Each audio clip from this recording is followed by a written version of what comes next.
Welcome in. It is another edition of the Saturday Show here on 97.5, the KSL Sports Zone. I'm Alex Napoles. Still no Christian Esparza as he continues the baby sabbatical, but rumor has it he'll be back on Monday. Sitting in for Christian Esparza, it's Parker Long. Parker, how's it going, man? I'm doing great. Happy to do this one last time before Christian gets back from his baby sabbatical. Glad he can spend a little bit more time with his newborn baby boy. It's really exciting. You only get so much time with kids like that. So Absolutely, he can take as much time as he needs. I'm happy to be here. I'll be happy when he comes back, though. Thanks for jumping on, man. Yeah, of course. Throughout the course of the last 3 weeks now. So we appreciate it. Sean, sitting behind the glass, pushing the button. Sean, all good? Oh, yeah. Great spring so far. There you go, man. We did have snow this week. We did. Yeah. Cold. Fantastic spring. But I feel like it works well because it is time now for the NHL playoffs. And so the snow helps us bring in the first ever NHL playoffs coming to the state of Utah. The full schedule is announced. You know the opponent. The Utah Mammoth will be taking on the Vegas Golden Knights in the first round.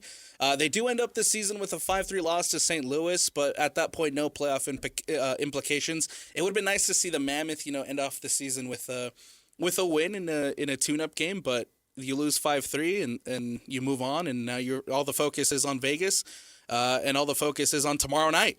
8 p.m. when Utah opens up Game 1 against Las Vegas. Yeah, ESPN making us stay up a little bit later than we're used to watch this, but it's super exciting. Like, I know when they came over last year, when they were the Utah Hockey Club, like we were all hoping that they would make the playoffs, and that was kind of pie in the sky at the time, but you could kind of sense that like it was sooner rather than later, and the fact that it is sooner, the soonest of soon. Yeah. It feels awesome, and it's really exciting to have this. And the fact that it's not like, oh, this is going to be played at a neutral site somewhere. It's going to be here. Playoff hockey here at the Delta Center, at least 3 games. And like that's an opportunity for an already just wild and super passionate Mammoth fan base to like really just dial it up another couple of notches. Like forget about it going to 11. It might go to 14 or 15 at the Delta Center. The full schedule has been announced, so you will have Game 1 on Sunday, as we mentioned. Game 2 will happen Tuesday. That one also happening in Vegas. And then Friday, April 24th, here across the street at Delta Center, Utah will become the 26th state to host NHL playoffs. And that's phenomenal. To be able to do it in year 2, to be able to go from after the craziness that happened almost 2 years ago to the day of being able to bring this franchise in, being able to get it up and running so as quickly as Ryan Smith and company did. And now here we are, year 2 of the Mammoth. They're getting ready for NHL playoffs, and I'm really excited for the fans of Utah to experience the playoff environment again. It's been a while since Delta Center is at playoffs. Yeah, it has been a bit. And we'll get to that later in the show. There may be another team housed there that is that's looking to maybe break that streak. But yeah, for the Mammoth, like we were both here when kind of the rumblings of Utah might be getting an NHL team started happening, and then it seemed like all at once. Bam. Okay, Utah has it. Literally, they're here. It literally happened overnight. Yeah, they're getting flown in. And it's like, wait, what? Yeah. What? I go to sleep for 8 hours and this happens? Really?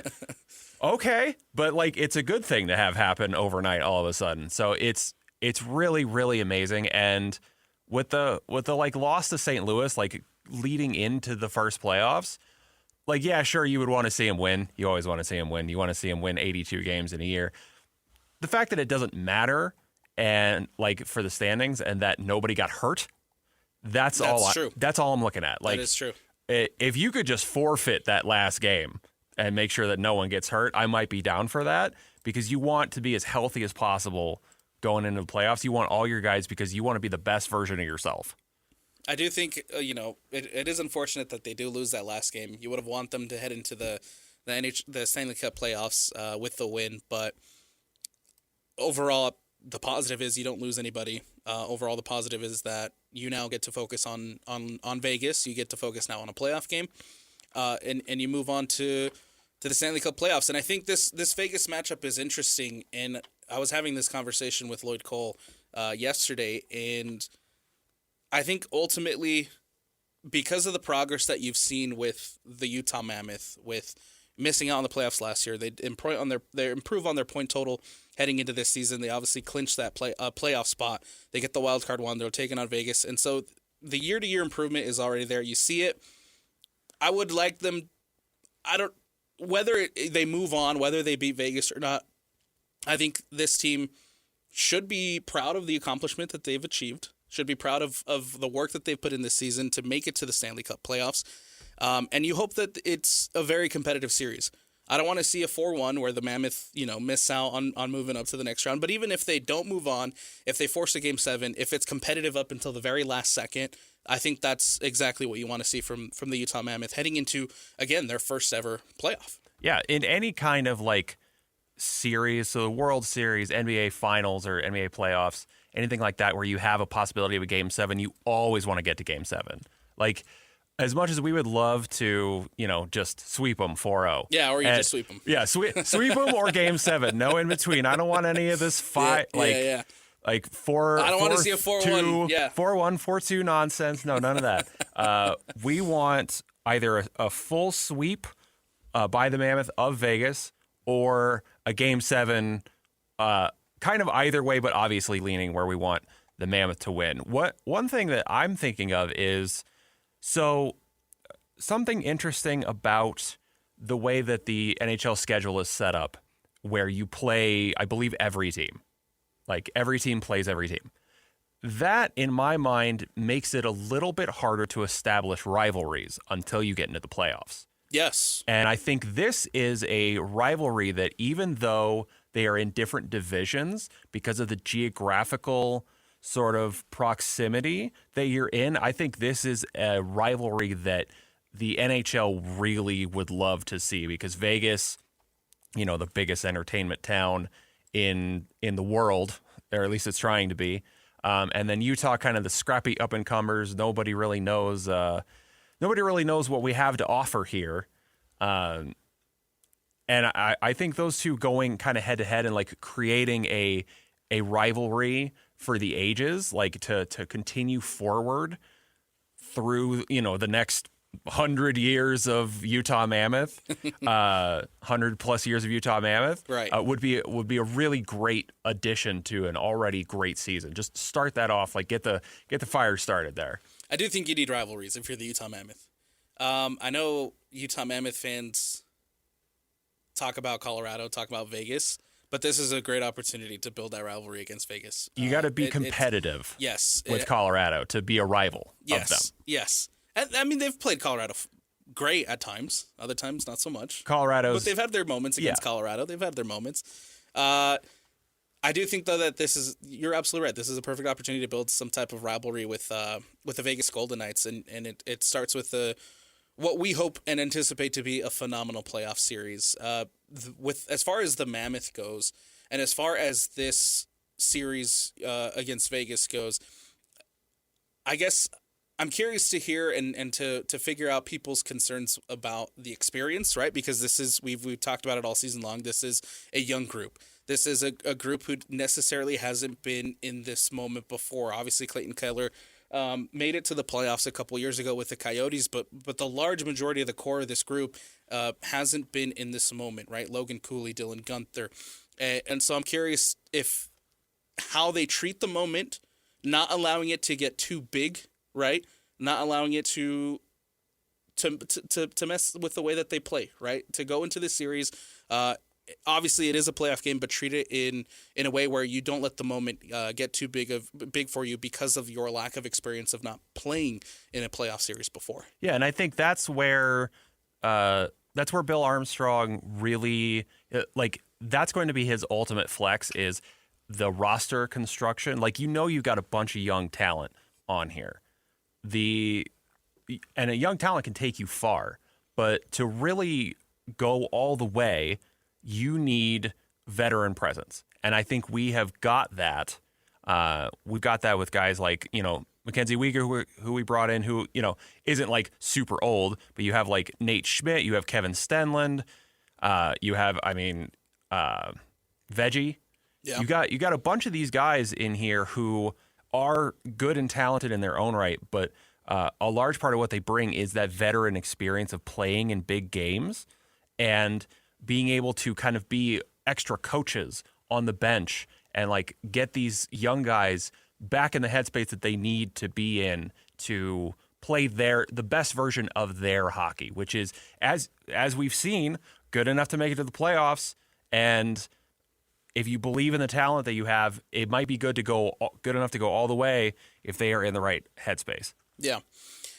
I'm also curious to see how the Mammoth face off against this Vegas Golden Knights, who, since the firing of their head coach and making some changes to that coaching staff, they've been on a little bit of a roll. They've been on a little bit of a tear, and Vegas has been great to close off this season. Obviously, they win the Pacific Division, and I'm curious to see how the Mammoth handle that, despite the goalie situation being a little bit questionable for Vegas. They have Hill, they have Hart, who have been not necessarily the great as far as save percentages go, and it feels like you can't win a Stanley Cup with a team save percentage below 80. And so I'm curious to see how the Mammoth attack that, despite Vegas being pretty solid defensively, and how they match up as far as size goes. There are concerns and there are looks at this Mammoth being a little bit undersized, and so I'm curious to see how they'll match up with Vegas as well when it comes to that. I think the size thing is interesting because you can kind of play around that a little bit in terms of like creating space, not being as physical necessarily, not trying to, you're not like 5'10", 5'11" Kyler Yamamoto trying to take down a 6'6" guy, a 6'6" defenseman or whatever. I mean, not to say that they can't, that like the smaller guys can't do that, but maybe that's not like the best way forward. So like, but where this Mammoth team thrives is on their speed and their puck handling and their skill, their shooting. So if you're able to kind of create a little bit more separation, maybe stay out of the reach of the big bullies, you give yourself a little better opportunity to show off the skills that you have and kind of make those shots that with the save percentage you have a pretty good analytically driven chance of them going in, and you winning 3-2. A win's a win. Yeah, absolutely. One of the guys with playoff experience, plenty of playoff experience, Nate Schmidt. He met with the media yesterday after practice and sat down with the media and talked about the Utah Mammoth taking on the Vegas Golden Knights.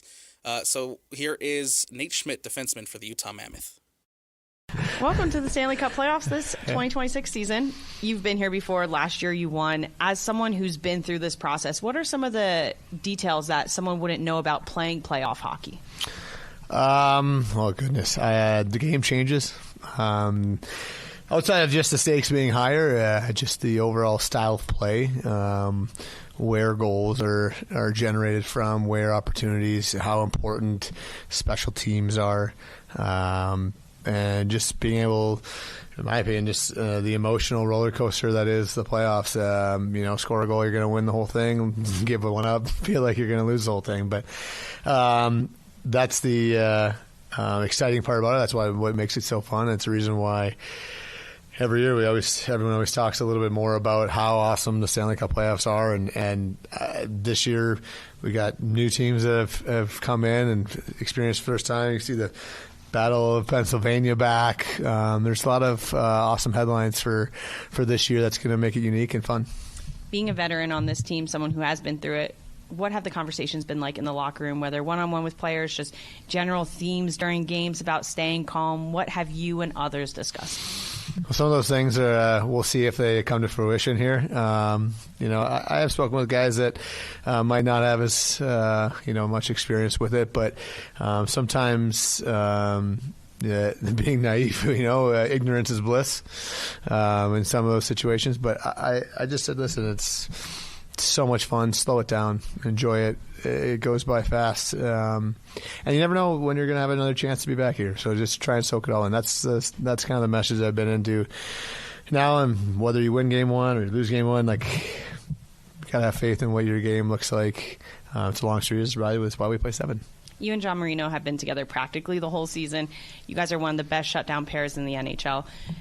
You've talked about your communication being so strong and that you love to talk with him and he talks back. But what about your skill sets being similar and your game style being similar allows you guys to read off each other so well, get the puck up ice quickly, and allows you to be so effective? Well, I think one of the big ones is, the familiarity in our game with each other. I know that the communication part, we've spoken about that. I know that's a big part of it. And I would just, I would say how much I trust in what he's doing, right?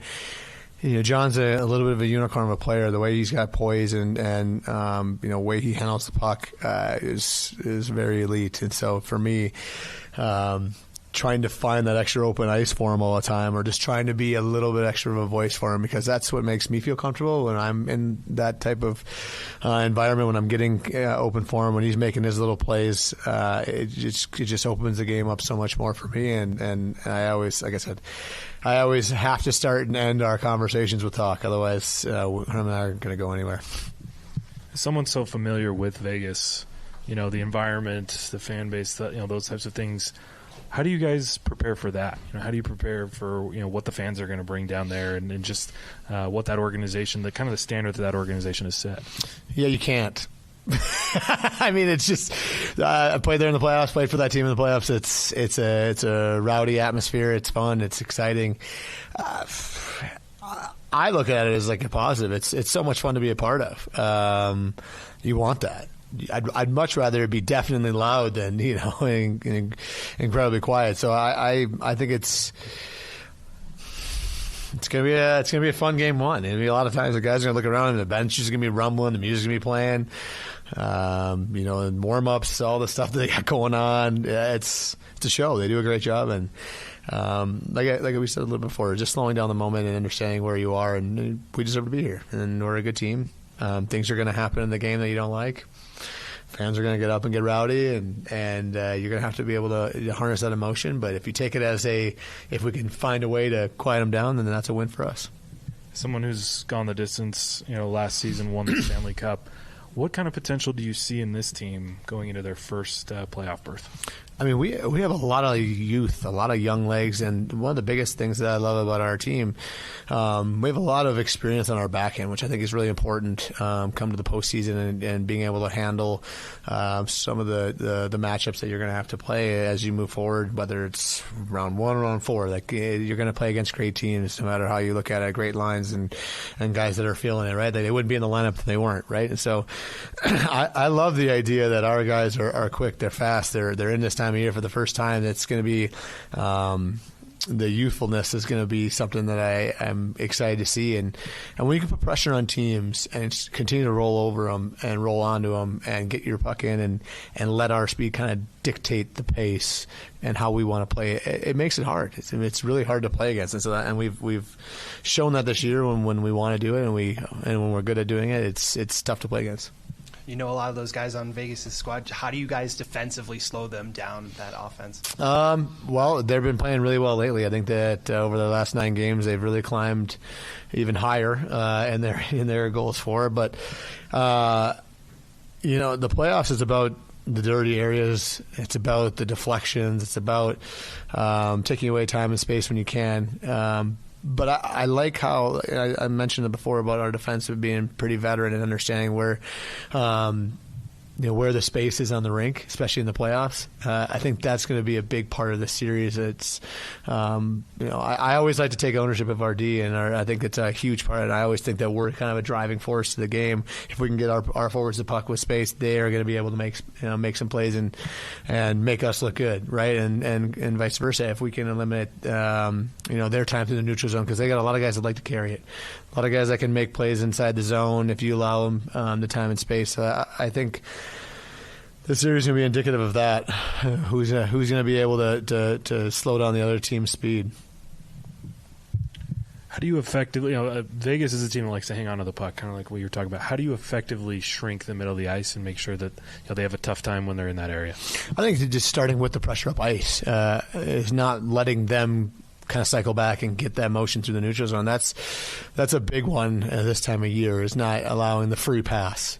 Whether it's a change, someone's going to have to stay out, and you have to do the job. You got to stay out even if you're dead tired. Making sure the goalie doesn't throw the puck up the ice and beat somebody on a change. Like, it's those little things that kind of opens the game up, especially for a team like that wants to get in, drive it deep, delay, hit some of their defensemen that come in the rush that like to kind of jump in that area. So it's going to be a series, in my opinion, that kind of revolves around that. If we can slow down that neutral zone, it'll make a big difference. You've been in a lot of playoff series over your career. Starting a series on the road, how big is it to get a good start in a game one when it's on the road? I want to say before last year, I would have told you it's incredibly important. You got to go try and steal one, and you look at it that way.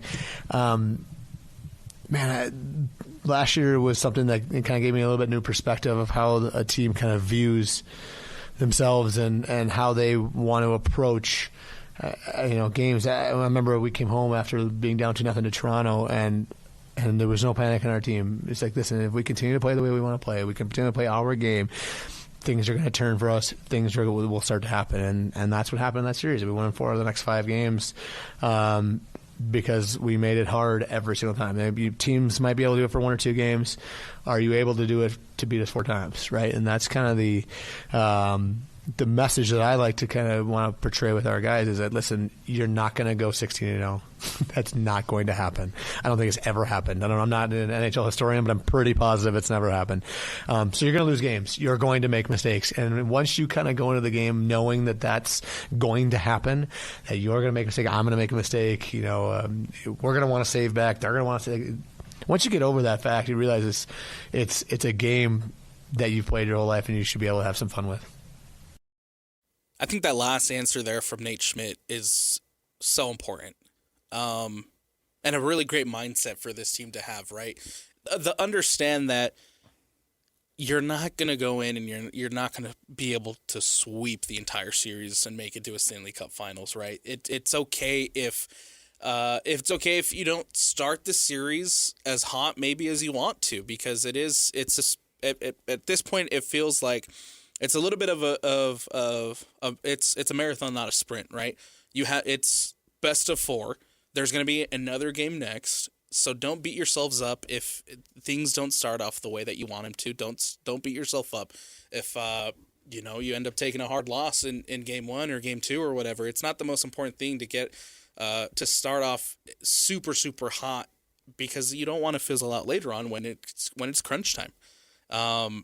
Love the mindset that Nate Schmidt is taking into this first ever Stanley Cup playoffs for the Utah Mammoth, and hopefully that the rest of the team is going in with a similar mindset of let's make this a fun series. That's absolutely, and I want to say a couple things about Nate Schmidt. One, he's a great interview. He's just he just pops off, like he pops off the screen, pops off the mic, like he's just got a great way about him. And I think linked to that, he is the kind of veteran that you want on your team of young guys, because Absolutely. Not only has he been through it, like a lot of guys have played in the Stanley Cup playoffs, but he has an approachability and a wisdom about him that I think lends itself well to younger guys who are maybe they're struggling after a game 1 loss. He's the kind of guy that you want to go up to and be like, hey, Nate, how, like, you've been through this, how did you do this? And he will dispense that wisdom in a really approachable and kind of kind way. To your point, man, it feels like right now the Mammoth have a really good mix of young guys who can grow up to become stars, mixed with guys who have been in these situations before, been in these moments before, and they have a good mix of the vets, and they have a good mix of the young. And so I think that's what makes this Mammoth team so fun, and what makes this Mammoth team so special. And I'm excited to see them take the ice when they take on the Golden Knights. As far as the rest of the NHL playoffs and the rest of the NHL Stanley Cup bracket goes, The Avs facing off against the Kings, the Stars taking on the Wild, the Oilers taking on the Ducks. Those are the matchups in the Western Conference. In the Eastern Conference, you have the Sabres taking on the Bruins, the Lightning taking on the Canadiens, the Hurricanes taking on the Senators, and then the Penguins taking on the Flyers. I have a hard time seeing anybody else other than the Avalanche making out of the Western Conference. Yeah, I mean, they're President's Trophy, most points, have looked like it all season. Like, this isn't a fluke. It's not wrong to go chalk. Like, as much as things like March Madness have taught us, maybe we don't want to go. True. Maybe we want to see the Cinderella, and we Give us the upsets. We do want to see that. If I'm a betting man, which I'm not, I'd probably be taking the Avalanche. Like, that's safe. In the Eastern Conference, I think I love the story of the Sabres, but I think the Lightning have a good shot of making it out of the Eastern Conference. That's an interesting one. Yeah, I would probably go chalk here as well with the Sabres, but I like the idea of the Lightning, at the very least making it a contest. If Sabres end up beating the Bruins, sorry, Sean, just for this How dare you, dude. for this hypothetical. In that case, if the Sabres and the Lightning play, that is going to be a must-watch series. Absolutely. Sean, who makes it to the Stanley Cup Finals? I'm having a tough time with Carolina. I think is so good, but they tend to choke when it comes to the playoffs, and so I have a tough time picking against them. But at the same time, it's fun to watch them lose. So I am with you. I think the Lightning, mostly because of the inexperience of that top, the Sabres. Top side of the bracket. Yeah, it feels like the Lightning are primed to make it to that Stanley Cup final, and then out of the Eastern Conference, and then of course I would just have a hard time seeing the Avalanche falling before a Western Conference finals, and even again making it to the Stanley Cup finals. So we'll see. I'm very excited for the Stanley Cup playoffs to get going. They all starting up today. First game of the day coming up with Carolina and Ottawa at 1 p.m. local. The Mammoth taking on the Golden Knights tomorrow, 8 p.m., and I think the entire state of Utah will be tuning in and watching. We got to take a break here on the Saturday Show. When we come back, we'll dive into some college basketball. It's been a big news as far as, again, the transfer portal goes. Rob Wright returns to BYU, and Alex Jensen landing some transfers to come into Utah as the rebuild for the Utah program continues. More on the other side when we return here on the Saturday Show, 97.5, the KSL Sports Zone. Welcome back to the Saturday Show, 97.5, the KSL Sports Zone. Thank you for making us a part of your Saturday morning. I'm Alex Napoles. That's Parker Long as we take you through the week of sports here in the state of Utah. The transfer portal remains open until April 21st. As far as the hoop side of things goes, BYU and Utah making some great moves, I think, this week. And we'll start with Utah. We'll start up on the hill and talk about Alex Jensen and what his crew's doing. The latest coming out, they have the transfer from UVU and Jackson Holcomb coming over, and then Taysom Chapman also committing to the University of Utah. And it feels like this is such a pivotal offseason for Alex Jensen and that men's basketball program, because my question remains, coming into year 2 now of Alex Jensen, is how long is the leash for Alex Jensen? What I mean by that is, obviously, it's a big rebuilding moment for Utah basketball. We know where they were at this past season.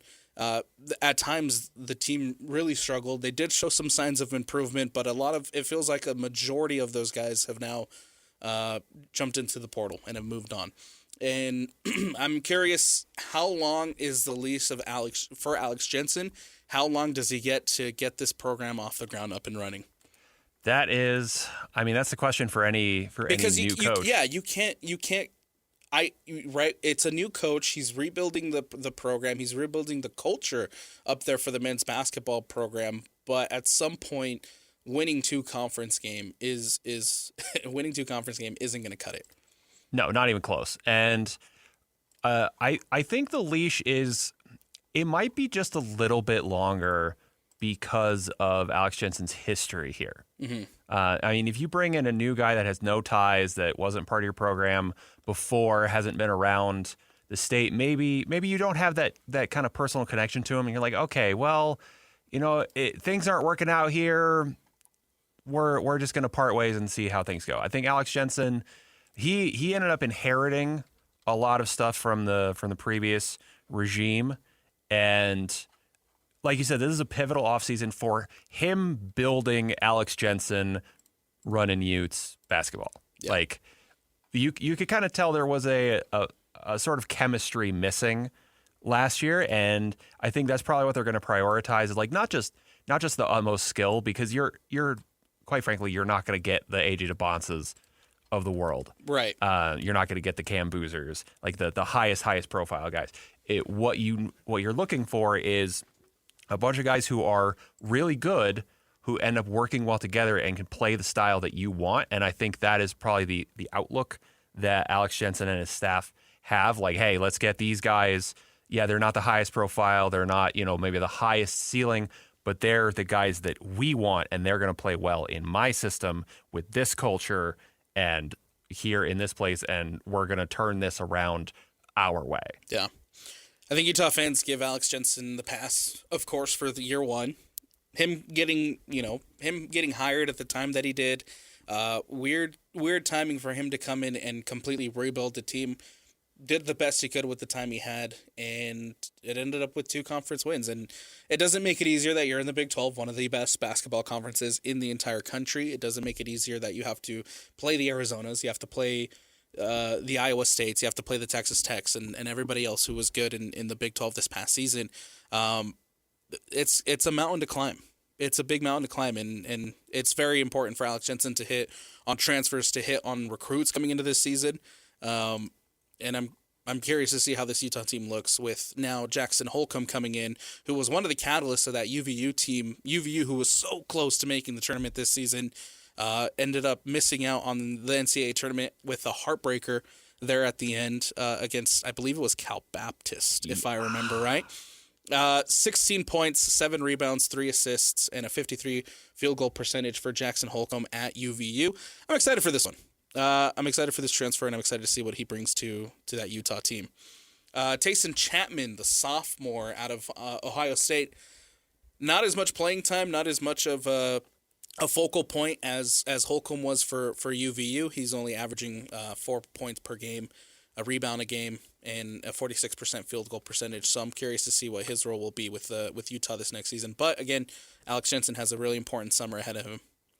Yeah, it's you kind of wonder, and like I assume this isn't the end of what we're going to see, because I mean we're going to have there's still time. There's still plenty of time before the basketball season starts.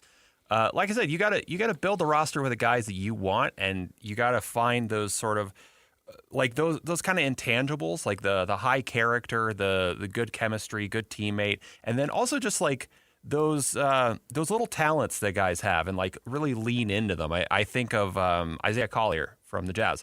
He isn't what you would call like an all-star, dominate the game kind of point guard, but his talent is to find passing lanes where there are none. Yeah. And like that is just one example of a trait that you can utilize when you see it, that can give you an advantage over other teams, which, I'm not in that room. I don't see these guys, but I have to assume that there is something to build off of here, that they have that they have these abilities that they can kind of leverage and build around.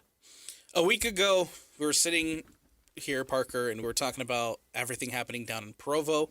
And I think at the time that we were here last week, it seemed I said not to worry at BYU fans, because there was still time to bring in transfers, there was still time to construct this roster, and there was still time to get things going. Sure enough, they take the week to get things going in the right direction, and massive pickup with Colin Chandler coming over from Kentucky. They pick up Tyler Betsy from Syracuse. They pick up Jake Wallen, former Timpview? The former Timpview man. And then now back after spending some time at Clemson, now back with BYU. And more importantly, too, and I think just as important as picking up those 3 out of the transfer portal, you get Robert Wright to come back. You get Rob Wright, who decides to jump out of the portal, decides to stay with this BYU team. And I think that's a big piece of what's going to make BYU successful this past season. And him coming back, I think, is big for BYU. Oh, yeah. Oh, definitely. I think the funniest thing about Rob Wright going into transfer portal, he's going to transfer to Kentucky. Yeah, the rumors are swirling. He goes, he goes to Kentucky. Yeah. He gets the offer from them, and he's like, no, I think I got it really good in Provo. Like, I don't know why I would leave if the money's comparable. And then, this probably didn't happen, but on his way out, he's still like, hey, Colin, do you want to come with me? Like, come on, let's go back to Provo. Let's put on a different blue and white. Like, yeah, absolutely. It'll be great. You'll love it. I think I don't blame Rob Wright, and I don't fault him for going into the transfer portal and seeing what the value is out there for a guy like him and seeing what the worth is out there for a guy like him, and him trying to capitalize on his NIL. Whatever the number was at Kentucky, it worked out in BYU's favor as he decides to come back. And I think now with the transfers that you're bringing in, with Rob Wright being able to come back, with some of these recruits that are coming in for BYU, specifically a guy like Bruce Branch III, it seems like the roster construction for BYU basketball is in a much better spot than it was, again, where we were a week ago. And that's why it felt like it wasn't time to hit the panic button yet for BYU fans. It wasn't time to necessarily freak out over everybody jumping into the portal. The reality is most of the guys who jumped in the portal, except maybe a guy like Robert Wright, those guys underperformed.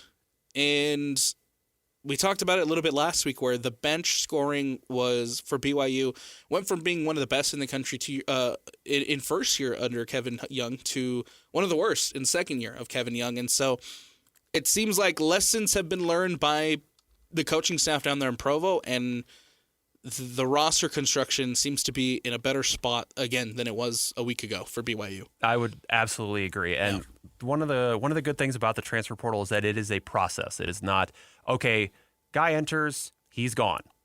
It's guy enters, he can kind of explore his options, see what's out there, kind of use it as leverage to get a little bit more money. Yeah. And, that works out. BYU is, happy to pay a guy of his caliber. You saw he was one of the three guys. Like, he was one of the guys last year. And without Richie Saunders, it was him and AJ DeBonsa, and you saw that kind of fall off. So, like, the bench didn't perform. I think BYU has kind of learned its lesson in roster construction, where they are prioritizing depth. And again, you are getting a guy like Bruce Branch, who is really highly touted, top 10 prospect in the nation, a guy that can come in and be an immediate go-to guy, your big primary scoring threat. He's big, he's long, he's agile, he's got everything. I'm curious to see what their big three this upcoming season is going to be, because obviously last season it was Rob Wright, AJ, and Richie Saunders, and then this season I've already seen a lot of tweets and a lot of people poking fun at Colin Chandler being Richie 2.0. Look, if you're going to be Richie 2.0, that's not a bad thing. No, that's a good thing to be. That's a great place to be in for Colin Chandler. I do wonder if he's Richie 2.0. Does he have a connection to hash browns, or does he? It's tater tots. No. Richie has the connection to tater tots. He's the tater tot king. Yes. But does Colin Chandler have a connection to the hash brown patties? I get you. Or maybe Dino Nuggets. I don't know. We'll find out. Maybe he's the Dino Nugget heir. We'll find out. I think if you're BYU, you don't want a big three. You want a medium large 6. You know what? That's a good way to look at it. That's because that's the issue of, I think, why BYU missed the mark this past season, is because they relied too heavily on the big three. And that's not to take anything away from AJ. That's not to take anything away from Richie and from Rob Wright, who, again, I thought had terrific seasons. But outside of the big three is where they really struggled. So that's a great way to look at it. It's not just about your big three. It's not just about having and the reality is, when you have a big three like that, it can change teams. And it can change the outlook of how far a BYU team can make it in the tournament. But the issue, again, was with the roster construction and the depth. And so I think that's a phenomenal way to look at it. Maybe it's not a big three, but you need 5 or 6 guys who can come in and really be and really be the driving force of this BYU basketball team next season. Yeah, I mean, you really just have to look at championship caliber teams from the NCAA, from the NBA. I mean, look at OKC, look at the Thunder. They have got probably 8 or 10 guys that are starters, can be starters, and that's why they are the reigning NBA champions and the favorite to repeat. You need that depth because guys can't play all 40 minutes. Yeah. Or they shouldn't, rather. They can, sure, but it's not a good idea. And you need guys with different skill sets to be able to come in and slot in as you need to be able to adapt to what's going on, the opponent you're playing, all that kind of stuff. So I like BYU's outlook. I think we were excited about it last year because, I mean, AJ DeBonsa, how can you not be excited about him? Dude's electric. He's super exciting. Absolutely. Bruce Branch, also super exciting, but the cast surrounding him, also pretty exciting. Yes. That's a great way to look at it. It's not just about the big three. It is about your depth. It is about having guys who can come in and make differences even when your big three isn't firing on all cylinders. And that was a big issue. That again was a big issue for BYU this past season. So love what BYU is doing in the transfer portal. We'll continue to see how that takes shape as the end of the portal is coming up here on April 21st. For Utah State and Ben Jacobson up there in Logan, the work continues to build a Utah State team in year one of the Pac-12. Recent reports coming out on Twitter this morning saying AJ Bates, a point guard out of Louisiana Tech, has committed to the Aggies, and then you have Jax Allen, point guard out of Orem High School, who is going to the Aggies as well. Bummer to see Adlin Elamine committing to Cincinnati, but he follows Jared Calhoun, and he'll now be in the Big 12. Yep. I mean, you could see it coming a mile away, potentially. I mean, you wanted Elamine to stay because he was great last year. He had a lot of upside, a lot of potential. I get why he's leaving, though. Like, I wish him the best of luck. Same with Coach Calhoun. It's sad to see, but it happens. It's part of the game, and you kind of move on, and you just kind of replace as best you can. I'm excited to see how Calhoun does in Cincinnati and how he fares in the Big 12. I am excited to see how Adlin Elamine takes on over there in Cincinnati, but I'm more excited to see how the Aggies take on year one of Pac-12 basketball. Utah State and the Pac-12. Sounds weird. Still taking time to get used to a little bit. We got to take a break. On the other side, we'll jump into technical fouls, the funnier, sillier stories of the week. We'll break those down coming up next here on this Saturday show. It is 97.5, the KSL Sports Zone. If you're coming from the street with dirty shoes on your feet, that's a technical foul. If you switch the radio to some modern music show, that's a technical foul. If you touch the thermostat, you'll get hit with a bat. 'cause that's a technical foul. You will feel my wrath. That's a technical foul. Personal foul, 69, offense. He was giving them the business. A technical foul. Welcome back to the Saturday show, 97.5, the KSL Sports Zone. Alex Napoles and Parker Long taking you through this beautiful Saturday morning as we jump into our technical foul segment. And we'll start with probably the one that affected, I think, the most people in the around the globe, around the nation this past week. And it, of course, has to do with the Heat and Hornets playoff game. Everybody, I think, was tuning in and watching. First of all, I'll give credit to the NBA. We'll start there. I'll give credit to the NBA because the play-in tournament has been fun. We'll dive more into it, but you can tell the basketball is different when there's something on the line, when there's qualification to the actual playoffs on the line, and so the the play-in tournament has been fun for the NBA. But as the Hornets and the Heat go into overtime, the last minute of overtime, it's crunch time. And Amazon Prime's video streaming service, which is, of course, the first ever NBA playoff game that they are streaming and they're putting out there, goes black for just about everybody who's watching the game. Not a good look. No, horrible look. It is a do-or-die situation for the Heat and the Hornets.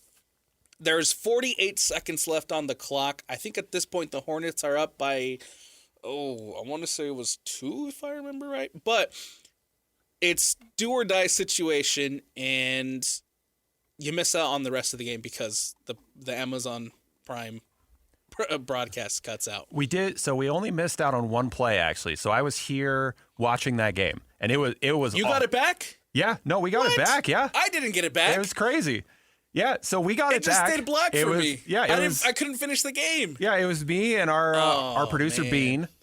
We were here and we were watching, and we both kind of started screaming when it's 48 seconds left. You got like everything on the line, and we're sitting there like, wait, what's happening? And then you miss a LaMelo Ball layup. The lead goes to 5, and we ended up getting back the last 30 seconds or so of the game, which was awesome. That game was incredible. That's and I'm tough. sorry that you didn't get to see the last of it. I'm so bummed I missed out. That hurts. That hurts me even more now.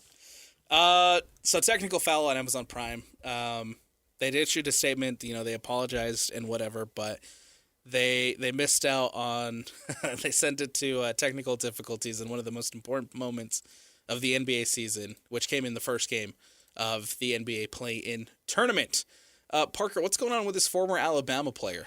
Oh, okay. You're going to like this one. So early 2024, a national championship with the Alabama Crimson Tide, defensive tackle Luther Davis. This feels like a plot out of a sitcom or a bad comedy movie from the 90s. I think I've seen movies that that kind of go like this. Basically, what happens is Davis he tricked a bunch of investors, a bunch of gullible investors, into giving him loans for millions of dollars. And the way he did this was to put on disguises, present fake IDs using pictures that were publicly available of current NFL players to impersonate them and con these investors out of money to buy real estate, jewelry, cars, all kinds of stuff. Now, Alex, I have a question for you. If someone called you wearing effectively a false mustache and said in an unconvincing accent that I am X person, would you give them all of your money? No, absolutely not. I would probably need to see more proof that they are who they claim to be. And would you... That seems like that would be the smart, logical thing to do. Would you want to meet this person in person if you are... Oh, definitely. Yeah, to maybe see, if you're dealing with millions of dollars, $4 million here, you would maybe want to see, is this person real? Is this who I think I'm dealing with? Because you're not giving someone $20. Right. Like, you give someone $20, you get conned out of that, not a big deal. You're a little bummed. $20 million in loans, according to the federal court records. This guy didn't just scam out, a couple $100,000. It was $20 million from at least 13 different loans, which means that this worked on 13 different people. That's crazy. Like this. That's crazy. This Pink Panther level disguise. This Steve Martin Pink Panther level disguise. Yeah. Not even Peter Sellers. Like this Steve Martin Pink Panther level disguise worked on 13 people with more money than sense. Yeah. The court documents say that the identities that were used by Luther Davis was impersonating quarterback for the Atlanta Falcons, Michael Penix Jr., former Browns tight end David Njoku, and Green Bay Packers safety Xavier McKinney, in order to get these loans. So we have a picture of him. We have a picture of Davis. Yeah. Up here. Does he look like any of those guys? No. Like, no, not at all. Especially, like, what gets me is Njoku. Because Njoku's got, like, he's got hair. He's got hair. Not only does he have hair, he has, like, the two-tone hair. Jeez. Where he's got, like, the blonde and the dark. Did he put on that wig? He must have. Like. He must have. It's baffling to me. $20 million, man. I'll tell you, that's insane. I'll tell you guys right now, if these guys wanted to give me that money, like, I'm not going to trick them. I'm just going to ask them, because apparently that might work. Just like, hey guys, can I just like have Parker's applying for a loan. 20 million? No, not a loan, not a loan. Oh, like, sorry. I'm not paying this back. They're giving me money because apparently they're just willing to give it away to anybody. So, Sean, what's going on with Jackson Smith and Jigba, man?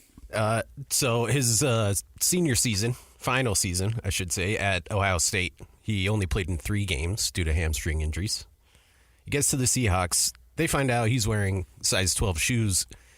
They scanned his foot. He's actually a size 10.5. So he's been dealing with all these hamstring injuries just because Ohio State wanted him to be in a size 12. I don't know who's letting him wear a size 12 when he's a 10.5. Was it him who decided to wear a size 12? And even if it was him, like, when you think of Ohio State, they probably have a really, really good like medical staff. They probably have really good equipment managers and really good people, around the facility. And like, you think that at some point somebody would have been like, "Hey, man, you're not a size 12." Yeah, like, let me check that toe in that foot or in that shoe, in that cleat. Where does your toe go to? Come on, that's basics. 10.5, like, and then 12 and 10.5 is a pretty big difference. yeah, Exactly. There's a pretty noticeable difference, and so Jackson Smith and Jigba now wearing a 10.5 and probably isn't going to get injured as much. What a difference a shoe adjustment makes. You go from playing in 3 games in your senior season in college to the highest paid wide receiver in the NFL by changing your shoes. Just by going 2.5 sizes lower. 1.5. Oh, sorry, 1.5. We say don't do math on the air, but The Utah Jazz, the season is over. What did we learn about these players? What did we learn about Will Hardy? What did Austin Ainge and Will Hardy have to say about some of the guys that are going to be free agents this upcoming offseason? And we'll take a look to see how we ultimately grade this Utah Jazz season. On the other side, we got to take a break. When we return, don't go anywhere. It's 97.5, the KSL Sports Zone.